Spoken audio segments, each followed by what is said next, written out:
بسم اللہ الرحمن الرحیم۔ السلام علیکم۔ کیا سانپ مارنے سے نسلوں پر تباہی آ سکتی ہے؟ میرے نانا اور نانی 1947 میں ہجرت کر کے لاہور آئے۔ میرے نانا نے کندھوں پر اپنی بوڑھی نانی کو اٹھایا اور میری نانی نے ایک بچہ گلے سے لگایا، دوسرا انگلی سے لگایا اور پاکستان پہنچ گئے۔ پاکستان کیسے بنا، یہ ایک الگ داستان ہے، اکثر ہمیں سننے کو ملی اور ہمارے رونگٹے کھڑے ہو جاتے۔ میرے نانا نے کیسے خون کی ندیاں پار کیں، ان کی ٹانگیں خون سے تربتر ہوتی، ہر طرف مسلمان مرد و خواتین کی بے گور و کفن لاشیں، نوجوان بچیوں کی عصمت دری، چھوٹے بچوں کے کٹے گلے اور نہ جانے کیا کیا سہا برداشت کیا اور پھر پاکستان بنا۔ اپنی تحریر جاری رکھنے سے پہلے میں نوجوانان پاکستان سے صرف اتنا کہنا چاہوں گی کہ خدا را اس ملک کی قدر کریں، یہ بڑی قربانیوں کے بعد حاصل ہوا ہے۔ خیر، میں بات کر رہی تھی اپنے نانا ابو اور نانی جان کی۔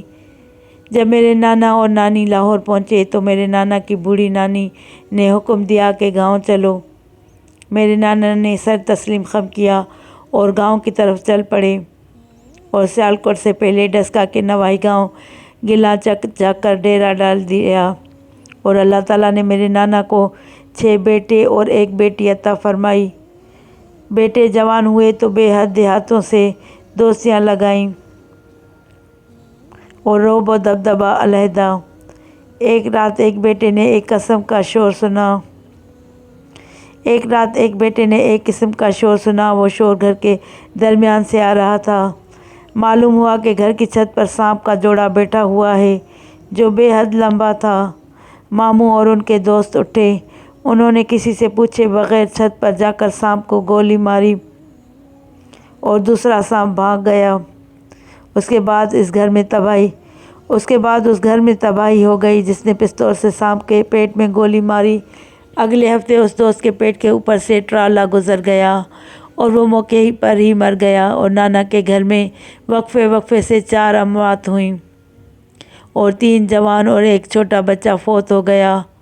باقی 3 رہ گئے اور آج تک ان کے گھر سے تباہی، بربادی اور بے سکونی نہیں گئی۔ نحوست نے ڈیرے ڈالے ہوئے ہیں، اب معلوم نہیں یہ سلسلہ کتنی نسلوں تک جاری رہے گا۔ میری والدہ واپس گلا چک چلی گئی ہیں اور وہاں گھر خرید رہی ہیں۔ والد صاحب میرے پاس رہ رہے ہیں، انہیں بھائی اور بھابھی نے اپنا حصہ لے کر دھتکار دیا ہے۔ گھر ایسے ٹوٹا کہ جیسے بکھرے ہوئے تنکے۔ اگر اس دن ماموں تھوڑا رک جاتے، تحمل و برداشت سے کام لے کر، کسی گھر کے بزرگ سے مشورہ کر کے سانپوں پر حملہ کرنے سے رک جاتے تو وہ وقت آج کچھ اور ہوتا۔ دوسرا واقعہ میرے سسر صاحب کا ہے جو برداشت کا نمونہ ہے۔ وہ 5 بھائی اور 1 بہن ہیں۔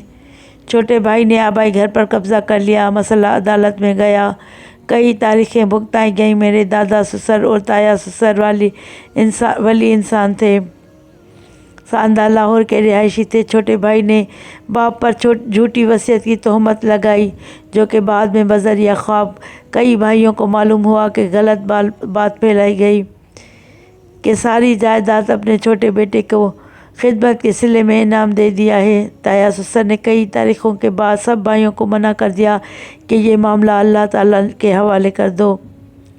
سب بھائیوں اور بہن نے تایا سسر کی بات پر لبیک کہا اور پیچھے ہٹ گئے۔ چند سال پہلے اس چھوٹے بھائی کو آگ نے لپیٹ میں لے لیا اور ان کے جسم کا آدھا حصہ جل گیا، مگر ہدایت پھر بھی نہ ملی۔ آج بھائیوں سے صلح و صفائی کرنے کے لیے بھاگ دوڑ کر رہا ہے، مگر جائیداد کے بغیر۔ ان کے گھر میں مصائب، مشکلات، بیماریوں نے ڈیلے ڈال رکھے ہیں۔ بیوی کے کہنے پر دوزخ سمیٹ رہا ہے، مگر ان کو نامعلوم سمجھ کیوں نہیں آ رہی۔ باقی تمام بھائی اور بہن اپنے گھروں میں خوش و خرم اور مطمئن زندگی گزار رہے ہیں، مگر وہ جائیداد ہتھیانے کے باوجود کبھی ایک پریشانی سے نکلتا ہے اور کبھی دوسری پریشانی میں پھنس جاتا ہے۔ سچی کہانی اور سچے واقعات اگر آپ کو پسند آئیں تو ویڈیو کو لائک کر کے چینل کو سبسکرائب کریں اور گھنٹی کے نشان کو دبائیں تاکہ میری آنے والی ہر نئی ویڈیو کا نوٹیفیکیشن آپ کو سب سے پہلے ملے۔